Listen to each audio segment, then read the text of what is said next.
कहते हैं कभी कभी एक पैरानॉर्मल एक्सपर्ट को भी जरूरत पड़ती है किसी ऐसे इंसान की या किसी ऐसे साध्य की जिसकी वजह से वो किसी भयानक से भयानक सिचुएशन से भी बचकर सामने आ जाए। मैं अपने एक पुराने दोस्त रवि, जो कि बहुत अच्छा पैरानॉर्मल एक्सपर्ट होता है, उससे मिलता हूँ। वो अभी अभी अपने रीसेंट केस को सॉल्व करने आया होता है। वो मुझे बताता भी है कि उसने एक केस सॉल्व किया था जो शमशान घाट का केस था। वहां पर कोई चोर पीछे बैठकर अलग अलग आवाजें निकाला करता था जिससे शमशान की भूमि उसे मिल जाए, और पूरे के पूरे शमशान में दहशत थी कि वहां पर आत्माएं अपने आप जिंदा हो जाती हैं। जो वहां जाता है पूरी तरीके से पागल हो जाता है। रवि मुझे अपने इस केस के बारे में बताता है कि उसने कैसे अपने टेक्निक से उस केस को सॉल्व किया। हम दोनों बात करते हुए जाते हैं तो हमें पता चलता है कि उसकी माँ की डेथ हो चुकी है, उसकी बहन भी मर चुकी है, और उसके घर में वो मुझे इनविटेशन देता है। उसके साथ साथ मैं जब उसके घर की ओर जा रहा होता हूँ तो मुझे कई चीजें बताता है अपने शमशान घाट के केस के बारे में। लेकिन एक चीज जो होती है जो मुझे सबसे ज्यादा खटकती है वो होता है उसका ये सवाल पूछना कि क्या साधनाएं अधूरी हो सकती हैं, और अगर हो तो क्या हो सकता है। मैं ये सब करते हुए रवि के साथ रवि के घर जैसे ही एंटर करता हूँ मुझे ऐसा लगता है यहाँ पर बहुत सारी ऊर्जाएं एक साथ मौजूद हैं, पर मुझे पता क्यों नहीं चलता। रवि आगे ही जा रहा होता है तो मैं जैसे ही उसके कंधे पर हाथ रखता हूँ अचानक मेरी ध्यान चेतना मुझे बहुत कुछ दिखाती है। मुझे दिखाती है कि रवि ने अपने ही माँ, बहन और अमित के ऊपर शव साधना का विधान किया हुआ है जो कि बहुत ज्यादा खतरनाक है। वो उनके साथ अजीबोगरीब तरह की साधनाएं कर रहा था। शायद आत्माओं ने उसे किसी तरीके से भटका दिया हो, और उसके बाद अब वो एक वाहक है, एक ऐसा यंत्र है चलता फिरता जिसमें आत्माएं कभी भी आ सकती हैं और जा सकती हैं। और शायद अभी जब रवि ने मुझे बुलाया है तो वो नहीं है। थोड़ी देर के बाद रवि मुझसे इस तरीके से बातें करना शुरू कर देता है कि मैं बहुत ज्यादा टूटना शुरू हो जाता हूँ, क्योंकि रिसेंट में ही किसी ऐसे इंसान की मौत होती है जिसने मुझे बचपन से ही पाला था। उसने मुझे वो पॉइंट लेकर तोड़ना शुरू कर दिया। चूंकि रवि से भी मेरी बहुत इमोशनल बॉन्डिंग जुड़ी हुई थी, इस वजह से मैं उसकी बातों में पता नहीं कैसे आता चला गया, और अंत में रवि ने कहा कि इन सब चीजों को सही करने का सिर्फ एक ही विधान है, वो है शव साधना। मैं उसकी बात को मानकर शव साधना का विधान करना शुरू कर देता हूँ। शव प्रकरण के साथ गति बंधन, हर एक प्रकरण जो शव साधना के अंतर्गत होते हैं, मैं वो सब कुछ वहां पर करने लगता हूँ। करते करते जब मैं अंतिम चरण करता हूँ जिसमें मैं शवों को पास बैठाल कर वो शव जो उसकी माँ, बहन और उसके दोस्त अमित के थे उनको पास बैठाल कर जब उनके मुंह में अपने रक्त की 3 बूंदें डालता हूँ तो उसी वक्त मेरे पैर में कुछ बहुत जोर से कीड़ा काटता है। एक अजीब सी चीज होती है। मेरे गुरु की चेतना मेरे कानों में आकर ये कहती है कि जो प्रेत को साधे वो स्वयं साध्य बन सकता है। मैं ये तुरंत सोचकर उस मंत्र को जपना बंद कर देता हूँ। उसके बाद जब मैं आसपास देखता हूँ तो मुझे क्या दिखता है कि सिर्फ चारों तरफ शव मुझे घूर रहे हैं, और मेरा दोस्त रवि, उसके पूरे शरीर में खून लगा हुआ है।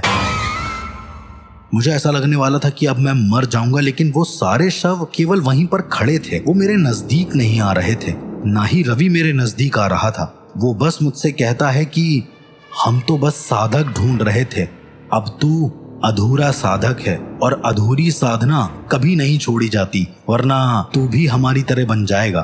तो चल इस पूरी साधना को कंप्लीट कर, इस साधना को अब पूर्ण रूप से कर।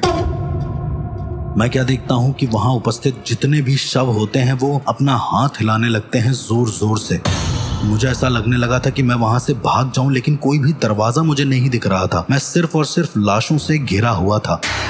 मैं समझ नहीं पाया था कि अब मेरे साथ जो हो रहा है वो क्या हो रहा है, मुझे क्या करना चाहिए। इससे पहले मैं और ज्यादा कुछ सोचता, मेरा दोस्त कहता है कि पूरा कर और हमें प्रवेश दे। हमें प्रवेश दे मतलब? मैं अभी भी नहीं समझ पाया कि वो मेरे अंदर क्यों प्रवेश चाह रहा था। आखिरकार ऐसा क्या था मुझ में, क्योंकि ऐसे कई सारे लोग हैं, तांत्रिक हैं, जिनके अंदर की ऊर्जाएं बहुत अच्छी होती हैं, तो मेरे अंदर उसका प्रवेश।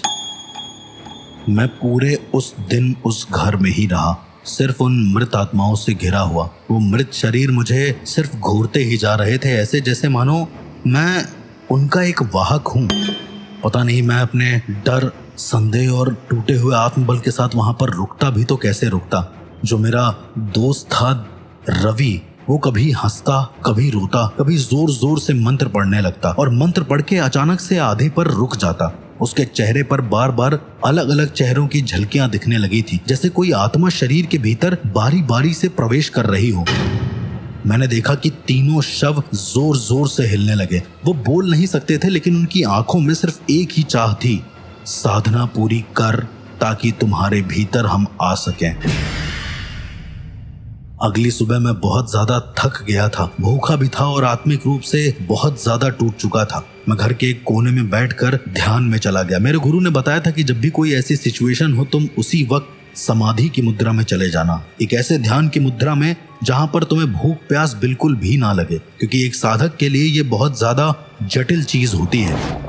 मैं तुरंत उसी वक्त अपने समाधि मुद्रा में जाता हूं, जहां पर मैं अपने गुरु का ध्यान करता हूं। मेरे गुरु का ध्यान करते हुए मुझे कई सारी आत्माएं रोकती हैं। मुझे बार बार रवि चिल्लाता है कि तेरा गुरु कोई नहीं है, तू मर जाएगा, लेकिन मैं सुनता नहीं हूं। उन्हीं सारी आवाजों के बीच में मुझे एक और आवाज आती है, मेरे गुरु की। वो मुझसे कहते हैं, जब शरीर साधना के योग्य ना हो तब आत्मा साधना करो, आत्मा को शव में प्रवाहित कर अपने कार्य को पूर्ण करो, फिर पुनः वापस आ जाओ। ये सुनकर मैं बहुत ज्यादा शॉक में आ गया, क्योंकि मेरे गुरु मुझे आज अलाउ कर रहे थे एक ऐसी दुर्लभ विद्या का जिसमें आत्मा का संचार करना पड़ता है, यानी परकाया प्रवेश, अपने शरीर से अपनी आत्मा को निकाल कर किसी अन्य शरीर में डालना। पर इस साधना को उन्होंने मुझे अभी इसी वक्त क्यों बोला?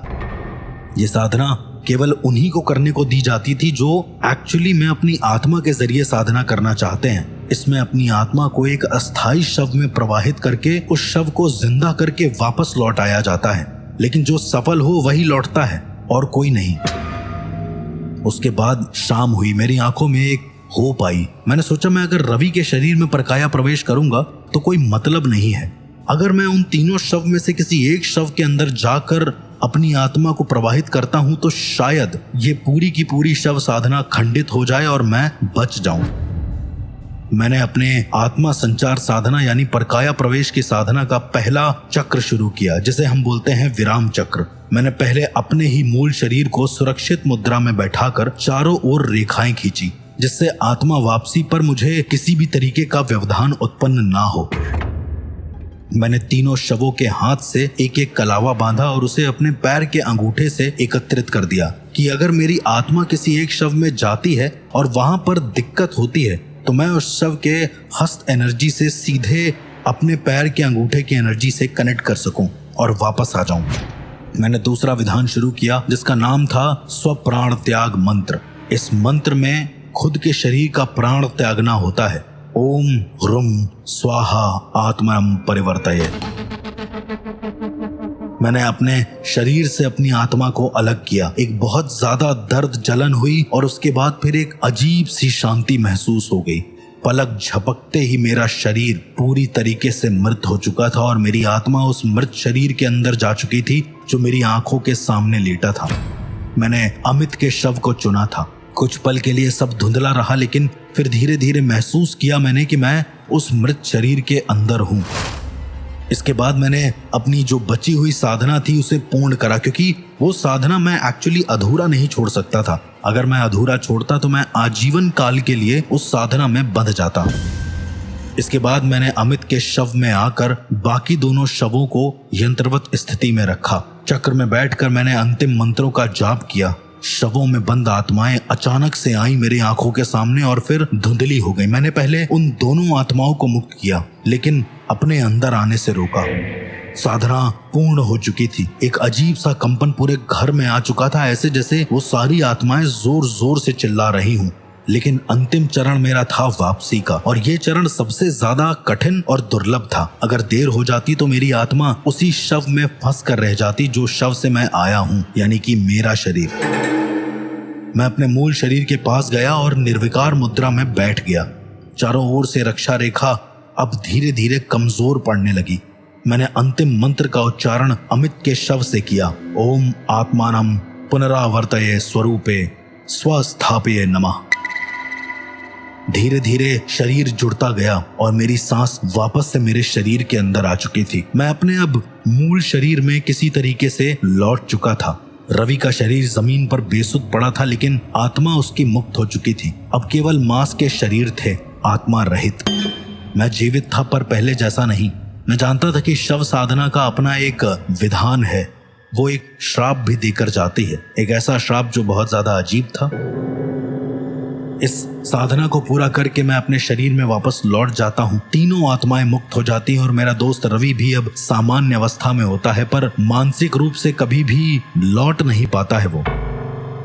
मैंने सोचा था कि अब यह अध्याय समाप्त हो चुका है, पर कुछ साधनाएं समाप्त नहीं होती, केवल स्थान बदलती हैं। एक दिन, करीबन 3 महीने बीत चुके थे, एक दिन मेरे घर के द्वार पर एक बूढ़ा आदमी आया। सफेद धोती कुर्ता, पतले झुर्रियों वाले हाथ और एक चमकती हुई तीव्र निगाह। वो कहता है कि उसका नाम सुरेश है। उसने मुझसे जो बोला वो मेरे सोच के परे था। उसने मुझसे कहा कि तुमने परकाया प्रवेश की साधना करी थी। मैं वो हूं जो पहले इसे अधूरा छोड़ आया था। मैंने सोचा कि आपने इसे किया कब? सुरेश मुस्कुराया और उसने कहा कि बहुत पहले, जब रवि भी साधक नहीं था, वो एक शिष्य था। मैं उसका प्रथम गुरु हूं। साधना तब भी पूरी नहीं हुई थी और अब चक्र को बंद करना मेरा उत्तरदायित्व है। सुरेश ने बताया कि शव साधना कोई आधुनिक विद्या नहीं, बल्कि एक प्राचीन कर्म चक्र है जो केवल उन्हीं को छूता है जिनकी आत्माएं पिछले जन्मों में इससे बंधी हों। तुमने साधना पूरी की अर्श। वो बूढ़ा इंसान सुरेश मुझसे कहता है कि तुमने साधना तो पूरी की अर्श, पर चक्र नहीं टूटा, क्योंकि हर बार एक आत्मा छूटती है तो एक नई बंधती है, और अब मेरी आत्मा अंतिम साधना के लिए पुकार कर रही है। दरअसल इन्हीं से चक्र वो शुरू हुआ था, तो खत्म भी सिर्फ यही कर सकते थे, मैं नहीं। उन्होंने मुझे किसी तरीके से मनाया और अंतिम बार हम दोनों रवि के पुराने घर गए। उसका घर अब पूरी तरीके से खंडहर हो चुका था। छतें गिरने लगी थी और सब कुछ दीवारों पर बेलें चढ़ गई थी, लेकिन तहखाना वो अभी भी वैसा ही था। मेरे शरीर के अंदर की ऊर्जा फिर से कांपने लगी। जब मैं वहां पहुंचा तो वहां पर 3 शव जो रखे थे वो अनजान थे, और एक और शव रखा था जो ताजा शव था, अभी ही सड़ना शुरू हुआ। सुरेश उस शव की ओर जाते हैं और उस पर चढ़ी हुई सफेद चादर को हटाते हैं। मैं देखता हूं कि वो सुरेश का ही मृत शरीर था। सुरेश मुझसे आंखों में आंसू लेकर कहता है कि ये मेरा ही शरीर है जो मैंने आत्मा संचार में छोड़ा था। आत्मा लौट नहीं पाई, अब मुझे पूरा करना है। उसने मुझसे कहा कि मैं अपने शरीर में प्रविष्ट करूंगा, लेकिन इस बार मुझे कोई मार्गदर्शक चाहिए, जैसे कि तुम। साधना तभी सफल होगी जब तुम मेरी आत्मा को वापसी का द्वार खोलोगे। मैं समझ गया था कि मुझे क्या करना है। मैंने प्रत्यावर्तन चक्र को स्थापित किया, सुरेश के चारों ओर एक सुरक्षा रेखा बनाई और पुराने शव को यंत्रवत मुद्रा में रखा। एक प्राचीन मूल मंत्र, ओम प्रेत स्वरूपाय आत्म समर्पणाय नमः, इससे उसके परकाया प्रवेश की शुरुआत करी। मेरे सहयोग से और मेरे ध्यान से मैंने गुरु दीक्षा जो प्राप्त करी थी उसका आवाहन किया, जिससे आत्मा को दिशा मिल सके। सुरेश की आत्मा अब उसके पुराने शरीर में वापस प्रवेश कर चुकी थी। साधना पूर्ण होते ही पूरे घर में अजीब सी आवाजें आने लगी। मैंने अपनी आंखों के सामने देखा कि वो चारों के चारों शव बिना आग के जलने लगे हैं। सब कुछ खत्म होने लगा था और आवाज सिर्फ एक ही गूंज रही थी कि अब मैं चक्र का अंतिम प्रहरी बन गया हूँ। ये घर अब केवल स्थान नहीं, एक चेतना है। जब कोई अगली बार शव साधना करेगा तो ये चेतना फिर जगेगी। मैं डर गया था। मैंने सोचा कि मतलब ये चक्र टूटा नहीं। रिप्लाई में मुझे एक आवाज आती है, शव साधना एक कैद नहीं, एक परंपरा है। तुमने हम सबको मुक्त तो किया है, लेकिन अब अगली आत्मा का इंतजार है। सारे लोग मर चुके थे, वो सब एक चक्र का भाग बन चुके थे, पर अब वो घर वीरान नहीं बल्कि प्रतीक्षारत है, किसी के इंतजार में, किसी ऐसे के जो तंत्र की गहराई को चुनौती देगा और एक और शव साधना की शुरुआत करेगा। इसके बाद मैं वहां से लौट आया। कभी कभी मैं सोचता हूं कि तंत्र कितना ज्यादा खतरनाक होता है यदि कोई इसका गलत इस्तेमाल कर ले तो, जैसे कि यहाँ पर मेरे दोस्त रवि ने कर दिया था। अनजाने में ही सही, लेकिन उसने ऐसी शक्तियों को आमंत्रित कर दिया था जो उसके बस से बाहर थी। इस तरह की और घटनाओं के बारे में जानने के लिए सुनते रहिए the real ghost encounters with RJ अर्श।